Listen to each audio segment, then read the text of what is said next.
Hey learners, welcome back to Shunya code. आप सभी का शून्य कोड में वापस से स्वागत है। आज हम सेशन 2 देखेंगे। ये भी थोड़ा थियोरेटिकल टाइप की सेशन रहेगा, बीच बीच में मैं प्रैक्टिकल करके दिखाता रहूँगा। So let's begin.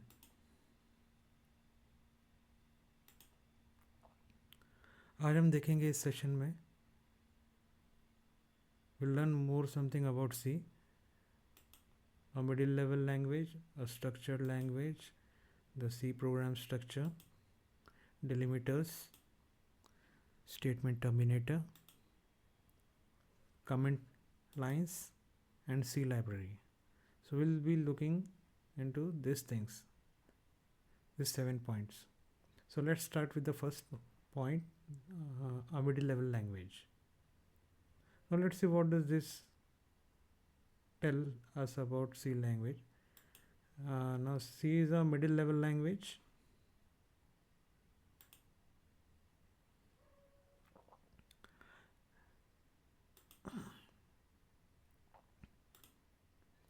It has the elements of HLL, high level language, plus functionalism of assembly language. You can code in English like language, and also it also provides the functionality of assembly language. Assembly language is very much similar to the machine language. So it provides both the functions. It allows the manipulation of bits, bytes and addresses. आप bits, bytes और addresses में deal कर सकते हैं। Bitwise operators और DOS memory mapping use कर सकते हैं। मेमोरी मॉडल्स एंड इंटरप्ट्स लिख सकते हैं। सो ये सब भी सी लैंग्वेज में आपको फैसिलिटीज़ प्रोवाइड की जाती हैं। It has 5 basic built in data types. Data types क्या होते हैं? कोई भी लैंग्वेज में हम डेटा स्टोर करते हैं। अगर हमको डेटा स्टोर करना है तो सी हमको 5 basic data type C language देता है। या तो हमारी वैल्यूज़ इंटीजर में होगी, या फ्लोट में, डबल में, कैरेक्टर में और वॉइड। तो ये 5 बेसिक डेटा टाइप्स हैं जो सी लैंग्वेज प्रोवाइड करता है। आगे हम डेटा टाइप्स के बारे में विस्तार से जानेंगे। Will learn more about the basic data types in the further sessions. Let's continue forward. It permits all data type convergence. आप एक डेटा टाइप को दूसरे में कन्वर्ट कर सकते हैं। ये फैसिलिटीज़ सी में प्रोवाइड की जाती हैं। Allow direct manipulation of bits, bytes, words and pointers. Bits, bytes, words और पॉइंटर को डायरेक्टली आप मैनिपुलेट कर सकते हो। मैनिपुलेट का मतलब है कि आप उस पर कुछ कैलकुलेशंस या कन्वर्जन्स कर सकते हो। That's basically what this mean.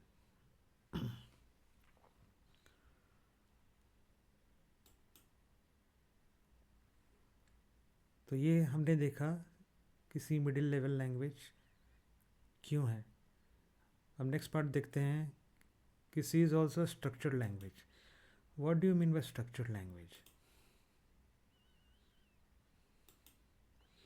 You write your code in functions like main, add, etc. सी को आप फंक्शंस, आपका जो कोड है वो फंक्शंस में लिखा जाता है। जैसे सी की शुरुआत मेन फंक्शन से होती है। उसमें आप अपने आप अपने यूज़र डिफाइंड फंक्शंस यूज़ कर सकते हैं, जैसे कि add, subtract. You control your logic using if, while, for and switch. एक स्ट्रक्चर का मतलब क्या रहता है, पहले हम वो जान लेते हैं। कि जैसे एग्जांपल के लिए you want to prepare a tea. अब टी को प्रिपेयर करने के लिए एक स्ट्रक्चर टाइप है कि आपको क्या क्या मटेरियल लगेंगे। आपको वाटर लगेगा, आपको टी लीव्स लगेंगे, शुगर लगेगी, जिंजर एंड क्लोव्स एट्सेट्रा। और आप इसे एक पर्टिकुलर मिल्क, आप इसे एक पर्टिकुलर सीक्वेंस में ऐड करते हैं। तो जो आप पर्टिकुलर सीक्वेंस में ऐड करते हैं एक के बाद, उसे स्ट्रक्चर कहा जाता है। उसी तरह सी में भी कुछ अप्रोचेस फॉलो किए जाते हैं जिसे स्ट्रक्चर्ड अप्रोच कहा जाता है। तो जैसे आप स्ट्रक्चर्ड अप्रोच कब यूज़ करेंगे कि जब भी सी प्रोग्राम शुरुआत होता है वो मेन से होता है। तो एक स्ट्रक्चर हो गया कि जब भी आप सी प्रोग्राम रन करेंगे the control will always pass to main. And then in C program real life में कंडीशंस रहती हैं। जैसे हम ट्रैफिक सिग्नल पर रुके रहते हैं तो ग्रीन लाइट का मतलब रहता है go, yellow means watch and go, and red light means stop. So ऐसी रियल लाइफ में बहुत सारी सिचुएशंस रहती हैं जिसके बेसिस पे हम डिसीजंस लेते हैं। वैसे सी में भी डिसीजंस के बेसिस पे अगर आपको कुछ करना है तो इफ़ और स्विच प्रोवाइड किया गया है। आपको कोई चीज़ें बार बार दोहरानी है, रिपीट करनी है, उसके लिए आइटरेशंस में आता है वाइल, फॉर, डू वाइल। तो ये सब चीज़ें आप यूज़ कर सकते हैं। तो ये एक स्ट्रक्चर्ड वे है चीज़ों को करने का। You follow a clear top to down approach, start from main and branch out logically। तो आप एक approach top to down follow करते हैं। कंट्रोल मेन से स्टार्ट होता है और one by one next statement execute होती है। तो टॉप से कंट्रोल फ्लो होके एकदम एंड तक जाता है। So this is top to down approach. ये स्ट्रक्चर्ड लैंग्वेज का एक पार्ट है। Use logically connected group, code block are treated like a unit. तो लॉजिकली कनेक्टेड ग्रुप्स रहते हैं। कोड ब्लॉक्स का मतलब क्या रहता है मैं आपको यहाँ समझा देता हूँ।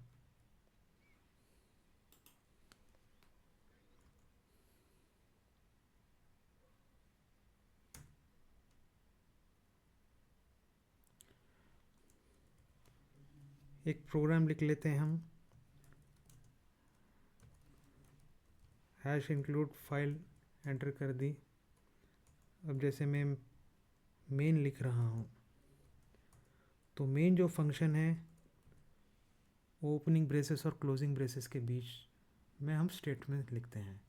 तो ये जो ओपनिंग ब्रेसेस और क्लोजिंग ब्रेसेस हैं इसको कोड ब्लॉक्स कहा जाता है। इसके बीच में जो भी लिखेंगे आप उसे कोड ब्लॉक कहा जाता है। Code blocks can be nested.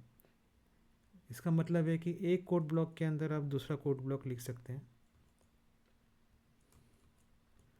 सो यहाँ कितने कोड ब्लॉक्स हो गए, एक मेन का कोड ब्लॉक हो गया,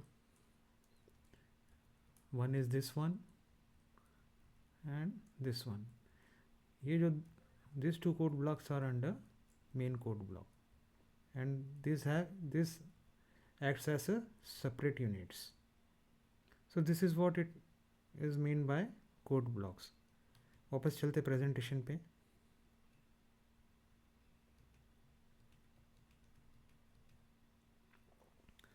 तो कोड ब्लॉक का मतलब हमने समझ लिया है।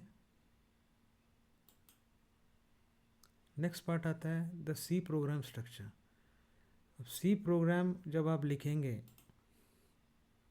तो उसमें कौन कौन से रूल्स का ध्यान रखेंगे ये हम इस स्लाइड में देखेंगे।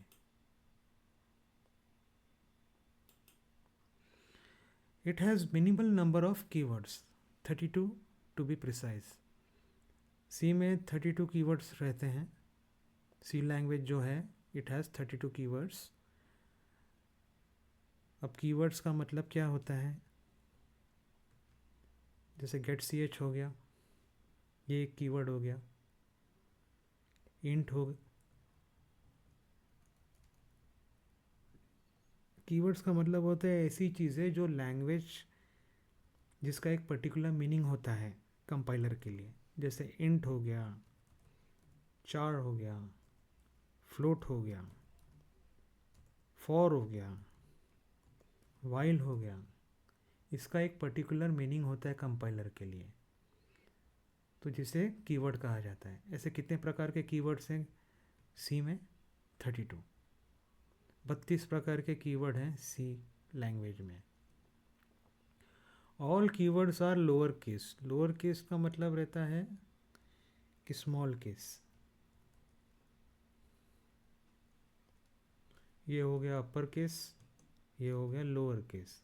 Small A is lower case A, capital A is upper case A.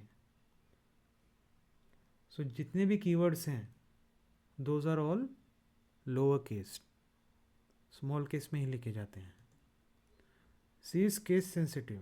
Case sensitive का मतलब क्या है? सी अपर केस और लोअर केस को डिफरेंटली ट्रीट करता है। अब इसका मतलब क्या है, मैं आपको प्रोग्राम के थ्रू समझा देता हूँ।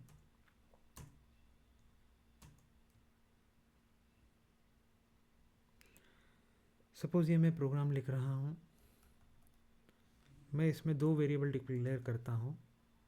एक सपोज num1 वेरिएबल है, या ले लेते हैं एक वेरिएबल है a और दूसरा वेरिएबल है capital A. CLR SCR use कर रहे हैं। अब हम a में एक वैल्यू फीड इन कर देते हैं, जैसे कि स्मॉल a में हमने 10 फीड इन किया है, कैपिटल ए में हम 20 फीड इन कर देते हैं, और फिर हमें इन्हें प्रिंट करते हैं। So print F. ये सब चीज़ें आगे के सेशंस में समझाई जाएंगी, लेकिन प्रैक्टिकल स्टार्ट करने के पहले सी कंपाइलर, सी एडिटर के बारे में मैं समझाना चाहता हूँ, उसके लिए ये सेशंस है। तो अभी आप सिंटैक्स पे बिल्कुल ध्यान मत दीजिए, जस्ट जो लेक्चर में कहा जा रहा है वो सुन लीजिए। सो स्मॉल ए की वैल्यू कितनी है वो हम प्रिंट कर देंगे। ये कैसे प्रिंट किया जाता है ये विस्तार में दूसरे सेशंस में समझाया जाएगा। और कैपिटल, यहाँ हम फिलहाल देख रहे हैं कि C is case sensitive. Case sensitive का मतलब क्या होता है वो मैं समझाने की कोशिश कर रहा हूँ।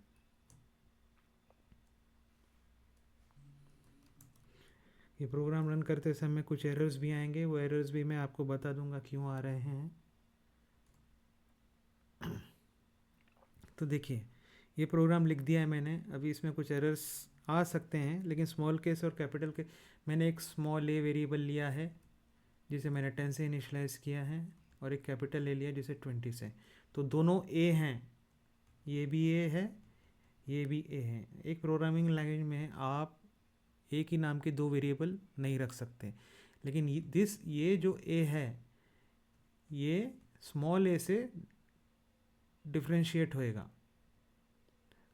मतलब सी कंपाइलर ये स्मॉल ए और ये कैपिटल ए को डिफरेंटली ट्रीट करता है, इसका मतलब केस सेंसिटिव लैंग्वेज है सी। तो हम इसे कंपाइल करके देखते हैं। अभी कंपाइल किया तो वो कह रहा है कि CLR SCR should have a prototype. हमने पिछले सेशन में देखा कि हम ऑनलाइन हेल्प कैसे यूज़ कर सकते हैं, तो यहाँ प्रोटोटाइप मतलब CLR SCR क्या करना चाहिए,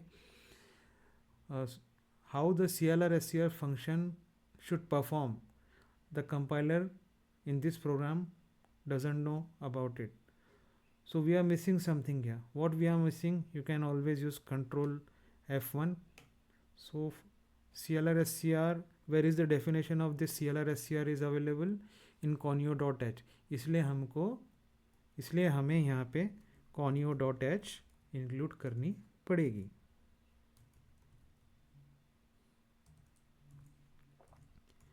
ये कर लिया। अब देखिए एरर यहाँ पे 3 थे। गेट ch का भी का भी एक एरर दिखा रहा था यहाँ पे, तो उसका भी प्रोटोटाइप शायद conio.h में ही आपको मिल जाएगा। सो गेट ch पे जाके आप कंट्रोल F1 प्रेस कीजिए। तो गेट ch अगर आप if you want to use get ch you have to include conio.h, we have already included. तो इससे कंपाइलर को पता चल जाता है कि गेट ch और CLR SCR की डेफिनेशन जो है वो conio.h में अवेलेबल है। So as soon as we include these files conio.h, we are ready to use this CLR SCR and getch function. ये एक पार्ट हो गया। तो इससे क्या हो जाएगा, हमारे जो एरर्स हैं वो निकल जाएंगे। अब एक वार्निंग दे रहा है, function should return a value. अब ऐसा कहा जाता है, यह आपको डिटेल्स में समझा दिया जाएगा जब हम फंक्शंस करेंगे। So for the time being, जब भी आप मेन फंक्शन यूज़ करते हैं तो सी कहता है कि function should always return a data type. कौन से डेटा टाइप की वैल्यू रिटर्न करना चाहिए? इंटीजर। बाय डिफ़ॉल्ट फंक्शन अगर आप कुछ स्पेसिफाई नहीं कर रहे हैं मेन के साथ, तो वो प्रोग्राम ओएस को एक वैल्यू रिटर्न करता है, और वो वैल्यू कौन से टाइप की होती है, इंटीजर की। तो हम कोई भी वैल्यू, जैसे ज़्यादातर हम ज़ीरो मतलब सक्सेसफुल कंप्लीशन का इंडिकेशन रहता है, तो हम एक वैल्यू रिटर्न ज़ीरो लिख देते हैं। तो इससे क्या होता है, मेन जब कंप्लीट होता है तो ऑपरेटिंग सिस्टम को ज़ीरो वैल्यू रिटर्न करता है, और ज़ीरो इंडिकेशन है कि प्रोग्राम सक्सेसफुली रन हो गया है। सो ये तो हो गए अभी बात, लेकिन एरर्स की बात। लेकिन अभी अभी हम किस पे कॉन्सेंट्रेट कर रहे हैं कि C is a case sensitive. तो जैसा कि हमने देखा है यहाँ पे स्मॉल केस है ए और कैपिटल केस है ए। तो अभी अगर हम इसे कंपाइल करेंगे तो कंपाइलर एरर जनरेट नहीं कर रहा स्मॉल ए और कैपिटल ए के लिए। क्यों? क्योंकि कंपाइलर के लिए ये स्मॉल ए डिफरेंट है और ये कैपिटल ए डिफरेंट है। तो अगर हम ये प्रोग्राम रन करते हैं, कंपाइल तो हो गया है, रन करेंगे तो आप देखिए स्मॉल ए की वैल्यू 10 दिखा रहा है, कैपिटल ए की वैल्यू 20 दिखा रहा है। तो अगर मैं यहाँ पे कैपिटल ए की बजाय स्मॉल ए यूज़ करूँगा तो कंपाइलर एरर शूट करेगा। क्या कहेगा कि मल्टीपल डिक्लेरेशन ऑफ ए, मतलब एक ही वेरिएबल को आपने प्रोग्राम में दो बार डिक्लेयर कर दिया है, जो कि लैंग्वेज में अलाउड नहीं है। लेकिन अगर हम यहाँ अगर if you put capital A here, now it is accepting this. Why? Because it treats small a and capital A differently. So that's what you mean by case sensitive. Okay, so we'll return back to the presentation. So C is a case sensitive language. We have seen an example of this. Let's move forward. Keywords can't be used for any other purpose. जो 32 keywords हैं सी में, जैसे मैंने आपको बताया था for, int, चार, float, void, ये सब जो कीवर्ड्स हैं वो आप किसी और चीज़ के लिए इन कीवर्ड्स का सी प्रोग्रामिंग में इस्तेमाल नहीं कर सकते। उनके जो फंक्शंस है वो वेल डिफाइंड है, आप उसको किसी और प्रकार के वेरिएबल नेम नहीं दे सकते। जैसे फॉर का एक स्पेशल मीनिंग रहता है सी लैंग्वेज के लिए, वाइल का एक स्पेशल मीनिंग रहता है, इंट का एक स्पेशल मीनिंग है, चार का एक स्पेशल मीनिंग है। तो ये जो है वेल डिफाइंड चीज़ हैं, जो कीवर्ड्स हैं, ये आप अपने प्रोग्रामिंग में वेरिएबल नेम्स के लिए यूज़ नहीं कर सकते। So this is one of the rule of C program. और आखिर में देखते हैं, main is always the first function called when a program execution begins. C का प्रोग्राम एग्जीक्यूशन जब भी आप रन करते हो, एग्जीक्यूशन मतलब when you are running a program, जब प्रोग्राम एग्जीक्यूट होता है तो सबसे पहला कंट्रोल मेन फंक्शन पर ही जाता है। So main is the required function. Main के बगैर आपका सी प्रोग्राम कंपाइल नहीं होएगा और रन भी नहीं होगा। So main is always the first function called when a program execution begins. What happens when you run the program? Operating system entry point के लिए search करता है. So main is the entry point of your program. You can't have a program without main function. Okay. So this was for the C program structure or the rules which you need to follow. ये आप अपने दिमाग में fit कर लीजिए ये rules, इनको use करके ही हम आगे प्रैक्टिकल सेशंस करेंगे। रिटर्न बैक, आगे आता है डिलिमिटर्स। डिलिमिटर्स क्या रहते हैं वो देखते हैं। डिलिमिटर्स का मतलब क्या होता है? The opening braces indicates beginning of the block,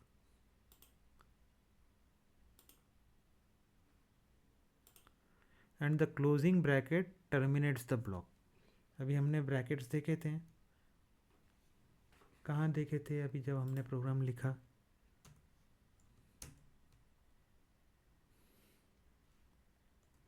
ये देखिए, ये ओपनिंग ब्रेसेस हो गया, ये क्लोजिंग ब्रेसेस हो गया।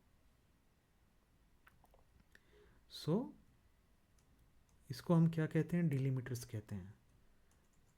कोड ब्लॉक्स में हमने देखा था opening braces and closing braces, जो भी आप इसके अंदर लिखते हैं उससे ब्लॉक की तरह ट्रीट किया जाता है। It is a part of program but it is treated as a separate unit. ठीक है, तो that is what this are called delimiters. ये जो ब्लॉक्स को नाम दी इस क्या कहते हैं, डिलीमिटर्स कहते हैं। वापस प्रेजेंटेशन में चलते हैं। The closing bracket terminates the block and the opening braces indicates beginning of the block. तो आप जो भी स्टेटमेंट लिखेंगे ओपनिंग ब्रेसेस और क्लोजिंग ब्रेसेस के अंदर लिखेंगे। एक और बात है, the braces are used with functions. अब ब्रेसेस कहाँ कहाँ यूज़ होते हैं, फंक्शंस के साथ। अभी हमने देखा जो मेन फंक्शन है उसमें ब्रेसेस यूज़ हो रहे हैं। आगे चल के लूप्स आप जब करेंगे तो लूप्स में वो ब्रेसेस यूज़ किए जाएंगे। And decision making statement, decision making statements जैसे इफ़ हो गया, इफ़ एल्स हो गया, स्विच केस हो गया, उसमें भी डिलीमिटर्स यूज़ किए जाएंगे। डिलीमिटर्स मतलब opening braces and closing braces. चलिए वापस चलते हैं हमारे मेन स्लाइड्स पे। नेक्स्ट है स्टेटमेंट टर्मिनेटर। ये एक और इम्पॉर्टेंट चीज़ आपको प्रोग्राम लिखते समय याद रखनी है। What is statement terminator? C में स्टेटमेंट टर्मिनेट कैसे की जाती है, सेमीकोलन से। A statement in C is terminated with a semicolon. जो भी स्टेटमेंट आप लिखेंगे उसको आपको एंड करना होगा सेमीकोलन से। There can be more than one statement on the same line. If एक ही लाइन पे आप एक से ज़्यादा स्टेटमेंट लिख सकते हैं, बशर्ते each one of them is terminated with a semicolon. बशर्ते कि हर एक जो स्टेटमेंट आप लिख रहे हैं वो सेमीकोलन से टर्मिनेट हो रही हैं, तो आप एक ही लाइन में एक से ज़्यादा स्टेटमेंट लिख सकते हैं। इसका मतलब मैं आपको सी एडिटर में जाके समझा देता हूँ। अब जैसे कि हमने ये प्रोग्राम लिखा था,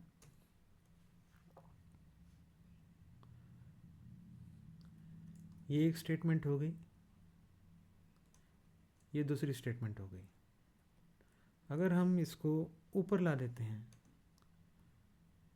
अभी भी सी कंपाइलर ये दोनों को डिफरेंट स्टेटमेंट मानेगा। क्यों?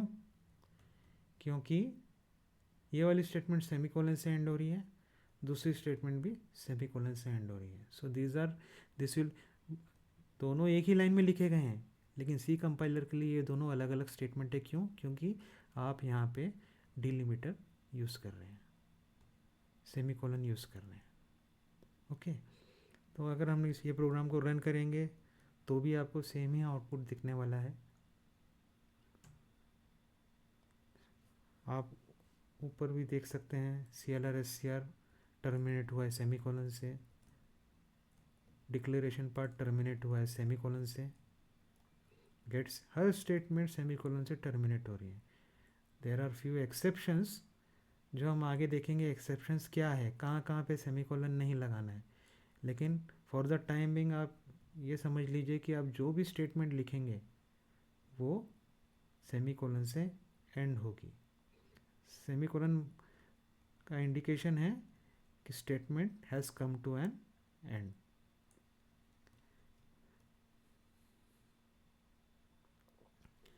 सो आप एक ही लाइन में एक से ज़्यादा स्टेटमेंट लिख सकते हैं, बशर्ते it is terminated with a semicolon.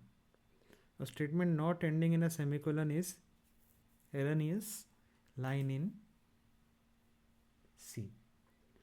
तो जो स्टेटमेंट सेमीकोलन से एंड नहीं करते हैं आप, जैसे कंपाइलर में वापस आते हैं एडिटर में। अभी सपोज़ मैंने ये लिखा है और मैं यहाँ सेमीकोलन देना भूल गया। I forgot to give a semicolon after this declaration, and when I try to compile this program, now it generates an error. What kind of error? It will give you a declaration syntax error. So you should declaration syntax error, तो आपको लगेगा CLR/SCR में तो कुछ problem नहीं है, लेकिन आप उसके ऊपर वाली स्टेटमेंट देखिए, प्रॉब्लम यहाँ पर है। यहाँ आपने क्या मिस कर दिया है, सेमीकोलन। अगर आप सेमीकोलन दे देते हैं तो एरर निकल जाएगा और आप प्रोग्राम रन करेंगे तो रन भी होगा. So just remember that each and every statement should be ended with a semicolon.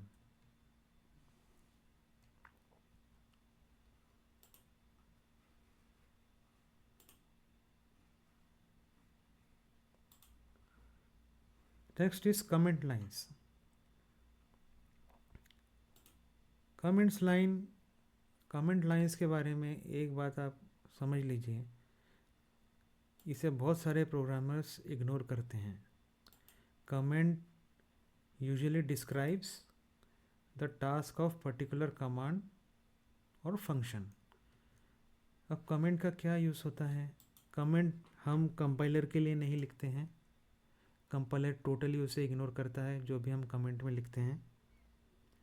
ये कमेंट्स हम लिखते हैं खुद के लिए. एक प्रोग्रामर खुद के लिए कमेंट्स लिखता है तो उसका यूज़ क्या होगा? अगर मैं ये प्रोग्राम ऐसे लिख के छोड़ दूँ और 2 साल बाद अगर मैं ये प्रोग्राम आके देखूँ, तो जब तक मैं ये प्रोग्राम रन नहीं करूँगा या थोड़ा टाइम ये प्रोग्राम समझने में स्पेंड नहीं करूँगा, मुझे नहीं पता चलेगा कि ये प्रोग्राम एक्चुअली करता क्या है.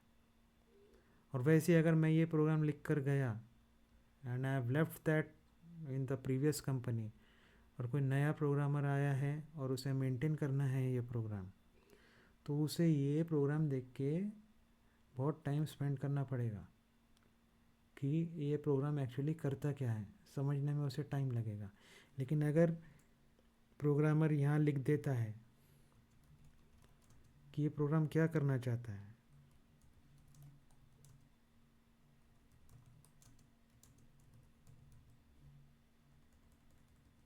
so this program prints value of 2 variables.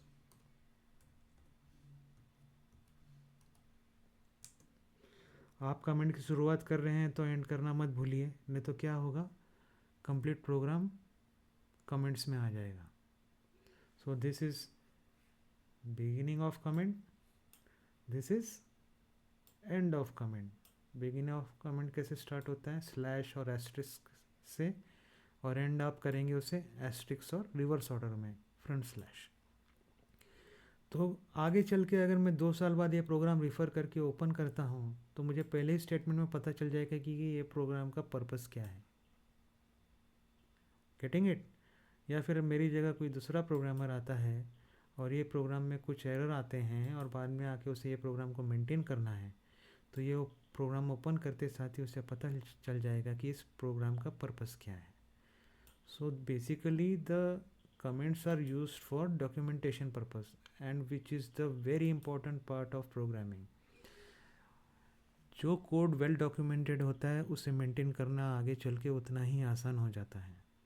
और बहुत सारे प्रोग्रामर्स इस बात को इग्नोर करते हैं और आगे चल के फिर उतना ही प्रॉब्लम और उतना ही टाइम देना पड़ता है प्रोग्राम को समझने में.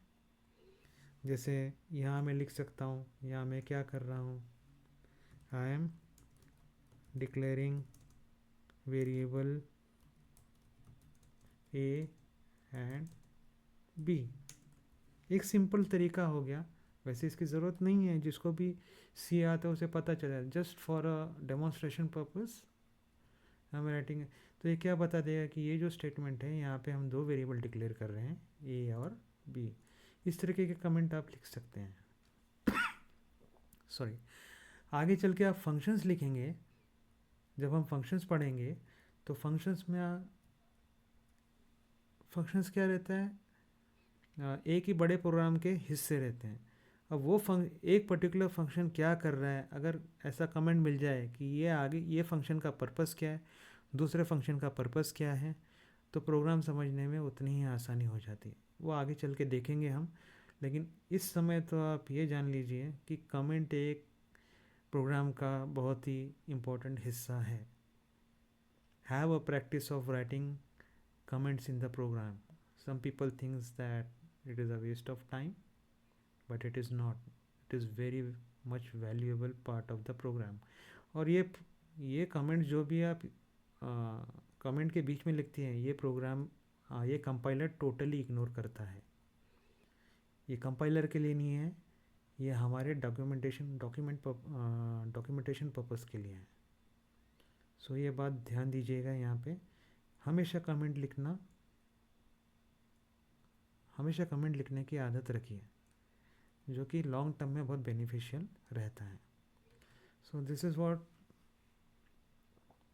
comment line means. Usually it describes the task of particular command, function, या फिर एंटायर प्रोग्राम एंटायर प्रोग्राम में हम प्रोग्राम किस पर्पज़ से लिखा गया है वो कमेंट कर दीजिए, या एक पर्टिकुलर कमांड का मतलब क्या है वो कमेंट कर दीजिए। कोई नया कमांड आप बना रहे हैं वो कमेंट कर दीजिए कि ये कमांड का पर्पज़ क्या है। कोई नया फंक्शन आप लिख रहे हैं वो कमेंट कर दीजिए, बता दीजिए कि पर्टिकुलर फंक्शन जो आप लिख रहे हैं उसका पर्पज़ क्या है। तो इससे क्या है, आपको भी और दूसरों को भी प्रोग्राम समझने में बहुत आसानी हो जाती है।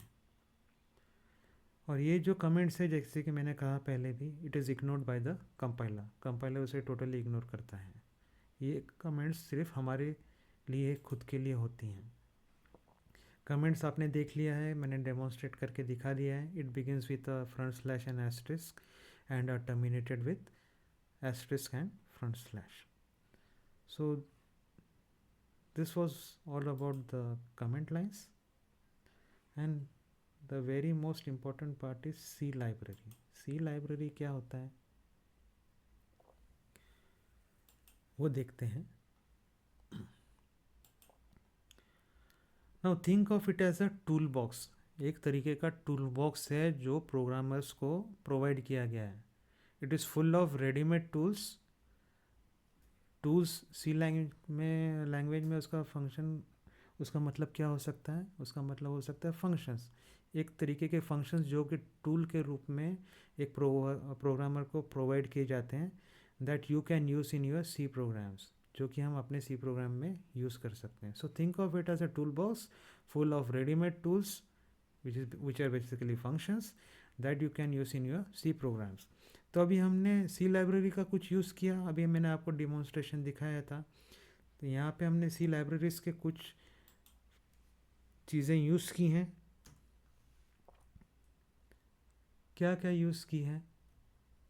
हमने CLR यूज़ किया है, हमने गेट प्रिंटफ यूज़ किया है, हमने गेट ch यूज़ किया है। जब आप हैश इंक्लूड करते हो तो इसके जो फंक्शंस हैं वो एक्सपर्ट प्रोग्रामर्स ने ऑलरेडी लिखे हुए हैं stdio.h में, conio.h में। इससे क्या फ़ायदा होता है कि आप ये चीज़ें डायरेक्टली अपने प्रोग्राम में यूज़ कर सकते हैं। जैसे CLR आप डायरेक्टली यूज़ कर सकते हैं। कोई एक्सपर्ट प्रोग्राम ने इस CLR कैसे वर्क करना चाहिए ये ऑलरेडी conio.h में बता के रखा हुआ है, जिससे क्या होता है हम डायरेक्टली वो फंक्शंस अपने प्रोग्राम में यूज़ कर सकते हैं। तो यहाँ stdio.h, conio.h ये सब क्या हो गई हैं? ये हैं लाइब्रेरी का पार्ट। ओके, आप यूज़र डिफाइंड लाइब्रेरी, खुद की भी लाइब्रेरी बना सकते हैं, खुद के भी फंक्शन डिफाइन कर सकते हैं, और हैश इंक्लूड यूज़ करके वो अपने प्रोग्राम में इंक्लूड कर सकते हैं। तो ये तो readymade libraries, built in libraries जो दी गई हैं प्रोग्रामर्स को, कंपाइलर अपने साथ ही देता है, टर्बोसी अपने साथ ही देता है हर एक प्रोग्रामर को। इसके अलावा आप यूज़र डिफाइंड लाइब्रेरीज भी क्रिएट कर सकते हैं, आपके खुद की लाइब्रेरी, जिसमें से एक बार आप फंक्शन लिख दिया तो आप बाद में उसे अपने प्रोग्राम में इंक्लूड कर सकते हैं। You can also right your own user defined libraries which will have the user defined functions which you can use in your program later on. So I think you got the idea of what does the library mean.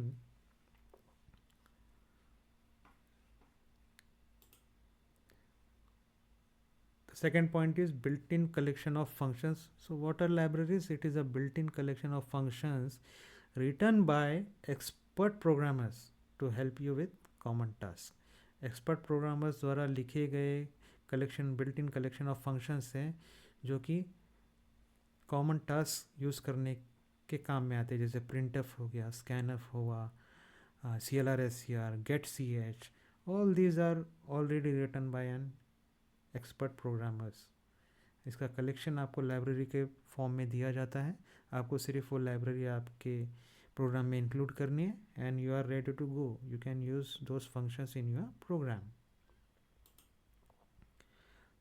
इसका फ़ायदा क्या है, आप एक बार वो functions लिख दीजिए और उसको अच्छे से टेस्ट कर लीजिए, तो वही फंक्शंस आप बार बार यूज़ कर सकते हैं। अब हम देखते हैं कि CLR स्क्रीन क्लियर करने के लिए बार बार प्रोग्राम में यूज़ किया जाता है, तो आप इमेजिन कीजिए अगर उसका लाइब्रेरी में हमको प्रोवाइड नहीं किया जाता तो वही चीज़ें हमको कितनी बार लिखनी पड़ती।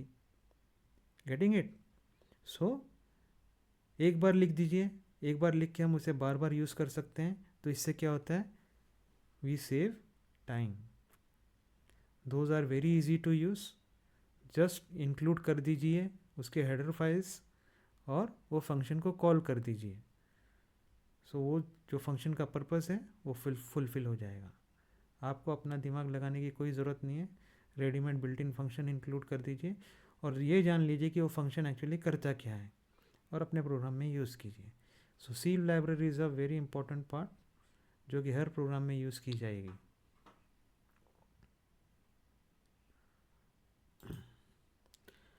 और these are well tested, reliable and used by millions. ये बहुत अच्छे तरीके से टेस्ट किए गए हैं, बहुत ही रिलायबल हैं। रिलायबल मतलब आप आँख बंद करके उस पर भरोसा कर सकते हैं एंड जो भी प्रोग्रामर्स हैं वो यूज़ करते ही हैं। एक सिंपल प्रोग्राम में भी आप hash include stdio.h standard input output header file use करते ही हैं। So these are used by millions. आगे और सी लाइब्रेरी के बारे में जानते हैं। इनपुट आउटपुट फंक्शंस एग्जांपल, यहाँ एग्जांपल दिए गए हैं कि इनपुट आउटपुट फंक्शन में क्या क्या चीज़ हम इस्तेमाल कर सकते हैं, printf, scanf और भी बहुत तरीके के, getS, fgetS, ये सब सी लाइब्रेरी में ऑलरेडी डिफाइंड है। You just include that header file in your program and you are ready to use this printf and scanf functions. There are several math functions like square, finding the square root of a number, finding the power of a number, finding the absolute value of a number. So these are functions are ready-made functions which are provided in the C library. You will have to just use this function and then it will give you the results. There are string handling functions, जैसे कि हम जब strings करेंगे तो ये सब functions हम करेंगे, लेकिन जस्ट इंट्रोडक्शन, जस्ट डेमोन्स्ट्रेशन के लिए, जैसे स्ट्रिंग लेंथ है, स्ट्रिंग कॉपी है, स्ट्रिंग कंपेयर है, ऐसे स्ट्रिंग हैंडलिंग फंक्शंस भी सी लाइब्रेरी में ऑलरेडी प्रोवाइड किए गए हैं। मेमोरी मैनेजमेंट फंक्शन जैसे malloc हो गया, फ्री हो गया। Use hash include at the top of your program. Hash include top of the program लीजिए to load specific library file. जैसे हमने अभी भी डेमोन्स्ट्रेशन में भी देखा, हैश इंक्लूड stdio.h। यहाँ पे कौन से प्रकार के आपको फंक्शन मिल सकते हैं। std मतलब standard input output, IO stands for input output. Standard input output कहाँ से ले सकते हैं हम, या तो कीबोर्ड से ले सकते हैं या तो माउस से ले सकते हैं। सो जहाँ पे भी कीबोर्ड से एंट्री या प्रिंट करने का सवाल आता है, जैसे printf, scanf जो है ये stdio.h में डिफाइंड है ये फंक्शंस। math.h जैसे हमने अगर हमारे प्रोग्राम में sqrt फंक्शन यूज़ किया है तो इसका डेफिनेशन math.h में मिलेगा। तो अगर आपको ये फंक्शन इस्तेमाल करना है तो आपको उसकी रेस्पेक्टिव फाइल जैसे math.h प्रोग्राम में इंक्लूड करनी पड़ेगी। So this was all about the C library function. I hope आपने ये कंसेप्ट ग्रास्प कर लिया होगा कि हैश इंक्लूड क्यों ज़रूरी है प्रोग्राम में। वापस जाते हैं मेन प्रेजेंटेशन में। So we have come to an end of this session 2। In the next session will be learning about the editor. ये दो सेशंस जो थे, पहला सेशन इंट्रोडक्शन और ये सेशन 2, इसमें आपको काफ़ी अंदाज़ा आ गया होगा कि एक सी प्रोग्राम कैसे लिखा जाता है और किन किन चीज़ों का ख्याल रखना पड़ता है सी प्रोग्राम यूज़ करके। सी प्रोग्राम लिखने के लिए किन किन चीज़ों का ख्याल रखा जाता है ये 2 सेशंस में कवर कर लिया गया है। थर्ड सेशन में हम सी एडिटर के बारे में जानेंगे, उसके मेन्यूज़ के बारे में जानेंगे, और जब प्रोग्राम एग्जीक्यूट होता है तो बैकग्राउंड में क्या प्रोसेस चलता है ये हम कवर करेंगे नेक्स्ट सेशन में। एट लास्ट, जो कि सबसे ज़रूरी है, subscribe and stay tune. Subscribe to Shunya code on YouTube.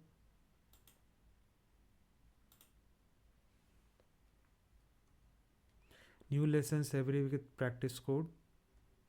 हर हफ्ते नए लेसन्स पोस्ट किए जाएंगे प्रैक्टिस कोड के साथ।